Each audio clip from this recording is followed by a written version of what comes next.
नमस्कार, face to face में आपका स्वागत है। मैं हूं हमवीर सिंह। आप तो जानते हैं भारत के कोने कोने में घूमते रहते हैं। आज हम आप पहुंचे हैं मंडावली में, जो कि हमने देखा दीपक भारद्वाज जी यहाँ पे एक नाम है और बहुत सारे बैनर पोस्टर लगे हुए थे। हमने सोचा कि आज पता करते हैं दीपक भारद्वाज जी से।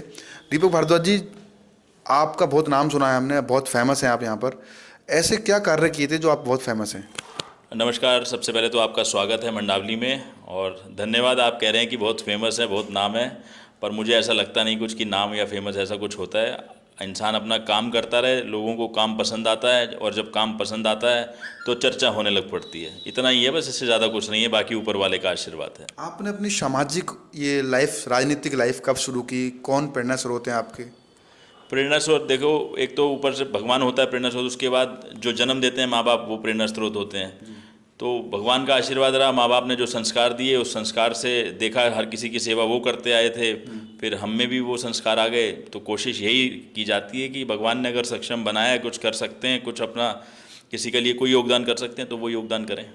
जैसे कि बहुत सारे आपके टेबल पर भी एक लेटर रखे हुए हैं और हम फोटो भी देख रहे हैं आपके ऑफिस में, बहुत सारे आपने लेटर शिकायतें कर रखी हैं जनता के, समाज के लिए। ऐसे क्या फेमस प्रमुख कार्य किए थे आपने पीछे, जो कि आप बहुत चाहते हैं जनता के? देखो, प्रयास यही रहता है कि मैं तो ये कहता हूँ कि हर पार्टी का नेता, हर पार्टी का कार्यकर्ता जिस जगह रह रहा है वहाँ के लिए जो संभव प्रयास हो सके करे। ऐसा नहीं है कि कोई नेता काम नहीं करना चाहता, काम हर कोई करना चाहते हैं। किसी के थ्रू कुछ कार्य रह जाते हैं, कोई किसी की प्रायोरिटी नहीं होती। लेकिन जो जहाँ रह रहा है, हम यहाँ रहते हैं मंडावली में, तो हम देखो मंडावली की बात करते रहते हैं हर पत्र के द्वारा, हर जो माध्यम हमें मिला है, चाहे किसी अफसर से मिलना है, किसी नेता से मिलना है, एजेंडा एक यही रहता है कि मंडावली का विकास हो, और किसी भी तरीके से हो, किसी भी पार्टी के पास जाना पड़े, किसी भी नेता के पास जाना पड़े। क्योंकि अगर विकास कराना है तो हम ये नहीं देखेंगे कि हमारी पार्टी का नेता नहीं है, उस पार्टी का, इस पार्टी का, ये सब चीज़ें हट जानी चाहिए। केवल मुद्दा एक है, विकास का। जी जी। तो अभी फ्यूचर प्लान क्या है? अभी एमसीडी के चुनाव भी आ रहे हैं। जब जैसे जनता तो चाहती है कि आप आएँ, क्योंकि हमने कुछ लोगों से बात भी की थी, सर्वे भी किया था थोड़ा सा, छोटा सा भी हमने। तो क्या है फ्यूचर प्लान अभी आपका? देखिए, अभी जितना भी काम मैं कर रहा हूँ, टिकट आप भी जानते हैं, अभी टिकट की कोई क्लैरिटी है नहीं। अभी तो यही क्लैरिटी नहीं है कि परिसीमन होगा, टिकट एससी होगी, जनरल होगी, लेडीज़ होगी। ये जो काम कर रहा हूँ इसका चुनाव से कोई तालमेल नहीं है। चुनाव के लिए अगर जनता, आप कह रहे हो कि आपने बात करी है कुछ लोगों से, और पार्टी में हमने काम किया, जिस पार्टी में काम किया उस पार्टी ने अगर चाहा, उनको लगा कि हम ऐसा कुछ कर सकते हैं, तो हम हाजिर हैं सेवा के लिए।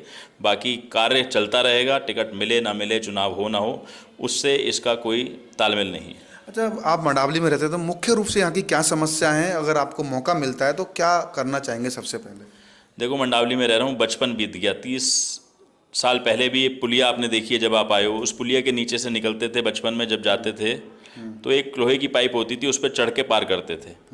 और दुख की बात है, इतनी पार्टियां आई, इतने नेता आए, आज भी वही हालात थे कुछ समय तक पहले। अब ये पुलिया का निर्माण हो चुका है, थोड़ी सी उसमें प्रयास किया था, पुलिया का निर्माण हो चुका है, एक नया ब्लॉक बन गया है, तो नीचे रोड और सतह ठीक हो गई, उसके बाद पानी का जमाव कम हो गया है। लेकिन अगर आगे की जो नाली एमसीडी के अंडर आती है वो सफाई ना हो तो आज भी पानी रुक जाता है। तो छोटी सी बात है, लेकिन इसका इम्पैक्ट इतना है कि नौकरी पेशा जाने वाले, नौकरी जाने वाले लोग, अपने कार्यों पर जाने वाले, यहाँ से इतना राह चलता है, इतना रास्ता चलता है, वो लोगों को अगर वो पुलिया पार करनी है तो 10 रुपये 20 रुपये रिक्शा को देने पड़ते हैं, तब पुलिया पार होती है। यही 30 साल पहले होता था और यही आज हो रहा है। इसको देखकर दुख होता है। दूसरा दुख होता है, मेरे घर के पीछे है तालाब पार्क कहते हैं, उसका न जाने कितने राजनीतिक दल आए, किसी ने उसका नाम रखा हेडविगेवार पार्क, किसने रखा मिलेनियम पार्क, किसने रखा। तो एक्चुअल में तो मैं इसे तालाब पार्क ही कहूँगा, क्योंकि बचपन से तालाब के नाम से सुनता आया हूँ। झोड़ कहा जाता था, गांव का सारा पानी यहाँ इकट्ठा होता था, साफ पानी का झोड़ होता था पहले। लेकिन आज भी ये झोड़ झोड़ ही है। मंडावली गांव, मोहन बाबा मंदिर है, प्राचीन मंदिर है। अगर चंद्रव्यार है, मेरे घर के आसपास से किसी को जाना हो वहाँ पर, तो वहाँ जाने का रास्ता नहीं है। मंडावली गाँव के लोगों को कल्याण मार्ग पे आना हो तो कोई रास्ता नहीं है। आप एक बार देखेंगे उस रास्ते को, उसकी हालत बहुत ख़राब है। इसके लिए विधायक को, सांसद को, निगम पार्षद को, कमिश्नर साहब को हर जगह पत्र लिख रहा हूँ, हर जगह प्रयास कर रहा हूँ। जो संभव हो पाएगा वो कोशिश करेंगे। जी जी। मतलब मुख्य रूप से ये सारी समस्याओं का समाधान आप करेंगे अगर आपको मौका मिलता है तो? मौका मिलेगा तो बिल्कुल, ये तो प्राथमिकता ही रहेगी, क्योंकि अपना घर है, अगर यहाँ नहीं कर पाए तो फिर बाकी कहीं कुछ करने का फ़ायदा नहीं। जो लोग आपको देख रहे हैं उनको क्या मैसेज देना चाहेंगे आप? जो लोग मुझे देख रहे हैं, चाहे वो किसी भी पार्टी के हों, केवल संदेश एक है, अपने नेताओं के लिए आप जब चुनाव में जाकर घर घर वोट मांगते हो तो आपकी जिम्मेदारी बनती है कि जब आपके आसपास काम नहीं हो रहा, सफाई नहीं हो रही, पार्क हरा भरा नहीं हो रहा, पुलिया पे जाम लग रहा है, पुलिया पे जलभराव हो रहा है, मैं नहीं कहता कि आप उससे काम करवा पाएंगे, नहीं करवा पाएंगे, वो तो चलिए आपकी काबिलियत पे, लेकिन उससे शिकायत करना, उस तक ये जनता की बात पहुंचाना, ये आपका दायित्व है, आपका फर्ज है, इससे आपको पीछे नहीं हटना चाहिए। धन्यवाद हमसे बात करने के लिए। बहुत बहुत धन्यवाद, थैंक यू। तो ये थे आज के हमारे खास मेहमान दीपक भारद्वाज जी। फिर आऊँगा किसी खास मुद्दे पर बात करने के लिए। देखना ना भूलें फेस टू फेस।